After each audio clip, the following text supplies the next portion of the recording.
Démarrée le jeudi 13 juillet 2017, la session intensive de la 46e promotion du Centre d'études des sciences et techniques de l'information tire à sa fin. Passage incontournable dans le cursus de formation au CESTI, la session intensive est une courte période durant laquelle les étudiants en fin de licence 2 sont mis en condition de rédaction, le but étant de les amener à confronter leurs connaissances théoriques aux réalités du terrain avant le stage. Comme à son habitude, le CESTI n'a pas lésiné sur les moyens pour faire de cette étape de la formation une réussite. On peut dépenser dans les 5 millions concernant cette activité-là. 5 millions à peu près. Alors il faut compter également environ 1 million 500 000 pour la session intensive, dans ce qui constitue l'achat de matériel aussi, toutes les petites dépenses afférentes à cette activité-là. Donc il faut dire globalement que des activités comme ça, dans le budget du CESTI, ça coûte entre 6 et 7 millions par an.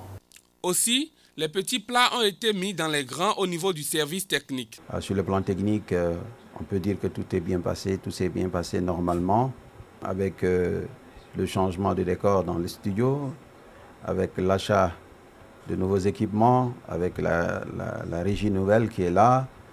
On a changé, on a adopté une nouvelle façon de travailler, un nouveau dispositif.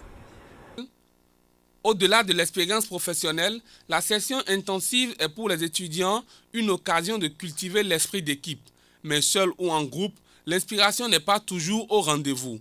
Et pour nos amis de la presse écrite, même quand ils pensent avoir embrassé la muse, le stylo rouge du professeur Djib Diédhiou déniche toujours des couacs. Néanmoins, dans l'ensemble, le bilan est assez positif. Globalement, nous sommes satisfaits du déroulement de la session intensive et même du séjour oral que nous avons passé ensemble à Lompoul. La prochaine étape, c'est le stage. Et là encore, il va falloir rester correct. Il faudra garder à l'esprit que CESTIens nous sommes et CESTIens nous resterons. D'où l'importance de défendre ce label au quotidien. Et le message principal que j'adresserai à vos camarades de la 46e promo qui s'apprêtent à aller sur le terrain, une fois sur place, il faut qu'ils soient extrêmement corrects.